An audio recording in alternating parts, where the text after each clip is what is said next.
ओम शांति। जैसा हम देखते हैं किसी का शरीर कमज़ोर होता है तो शरीर के ऊपर तुरंत वातावरण का असर हो जाता है।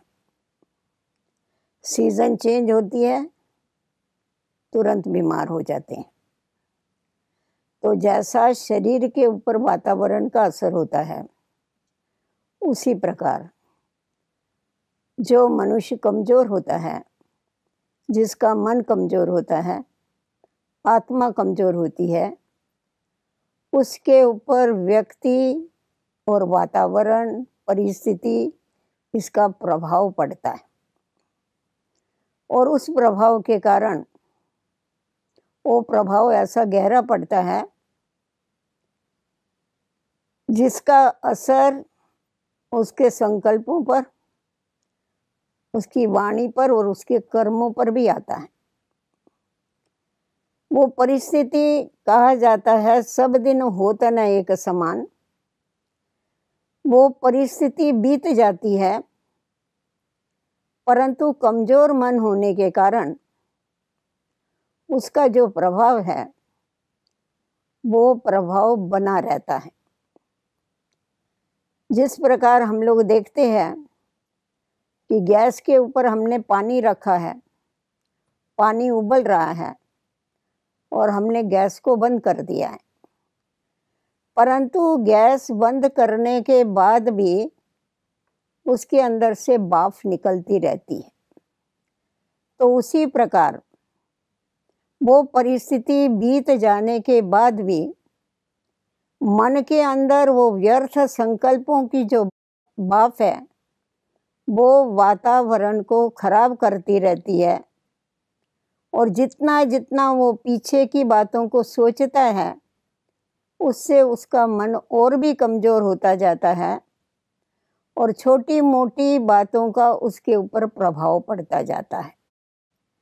इसका दुष्परिणाम ये होता है कि उसका किसी भी कार्य में मन नहीं लगता है।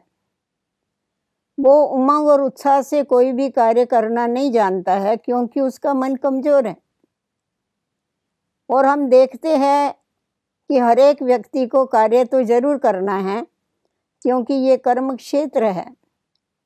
तो जैसा जैसा हम आगे बढ़ते हैं, नया कार्य करना होता है, नई व्यक्तियों के साथ संपर्क में आना होता है, नई बातों का सामना करना पड़ता है, परंतु उसके मानस पटल के ऊपर जो पुरानी बातें हैं, पुरानी यादें हैं, वो उसको आगे नहीं बढ़ने देती है।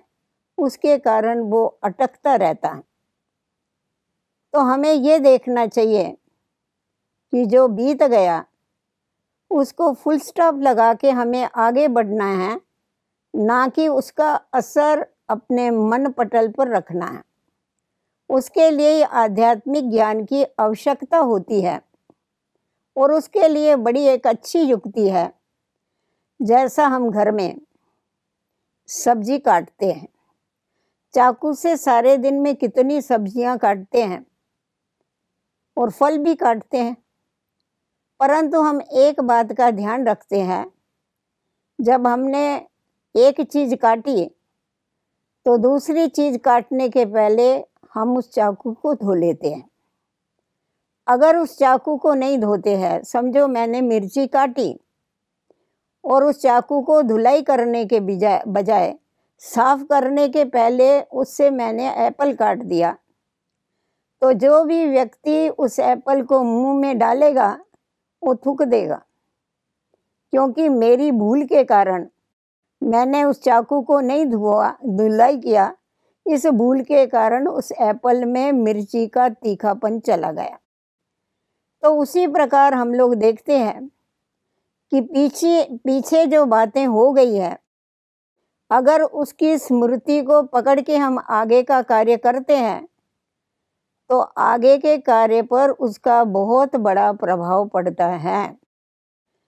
अगर हम पीछे की बातें भूल करके और बाद में नया कार्य चालू करते हैं तो उस कार्य को हम अच्छी रीत सफल कर सकते हैं।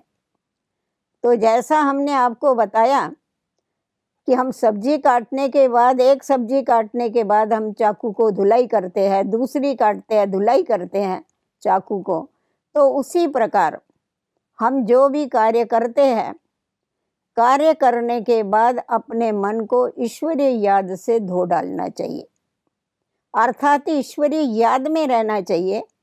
ईश्वरीय याद में रह करके हम अपने मन को साफ करके पीछे दूसरा कार्य करना चाहिए।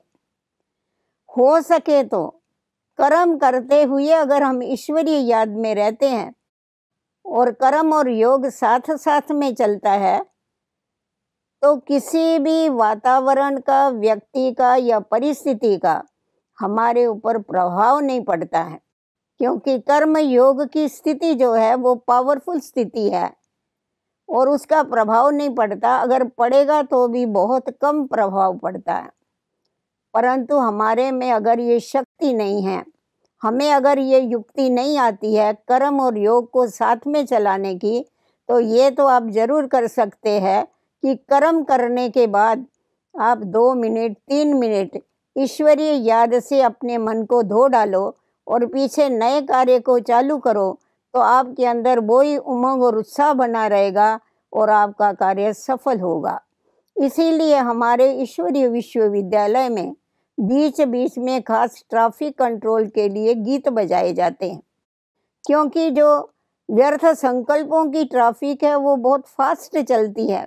तो जिस समय ट्रैफिक कंट्रोल के गीत बजाए जाते हैं, गीत के आधार पर क्या करते, ईश्वरीय याद में रहते हैं और जो व्यर्थ संकल्पों की ट्रैफिक है वो टूट जाती है, स्टॉप हो जाती है और हम जो समरस संकल्प है उसमें रमण करते हैं। तो जितना जितना हम समरस संकल्पों में रमण करते हैं, जितना जितना हमारा मन और आत्मा शक्तिशाली बनती जाती है, तो बाहर का जो भी वातावरण का या परिस्थितियों का प्रभाव है उसका हमारे ऊपर प्रभाव नहीं पड़ता है, परंतु हम क्या करते हैं, उस प्रभाव के ऊपर विजय प्राप्त करके सदैव खुशी में, आनंद में रह सकते हैं, औरों को आनंद दे सकते हैं एक ईश्वरीय याद के आधार पर। तो इसीलिए कर्म करते हुए ईश्वरीय याद में रहने का सदैव प्रयत्न करना चाहिए, कर्म योगी बन के कर्म करना चाहिए, ताकि हमारे कर्मों में श्रेष्ठता आती जाए।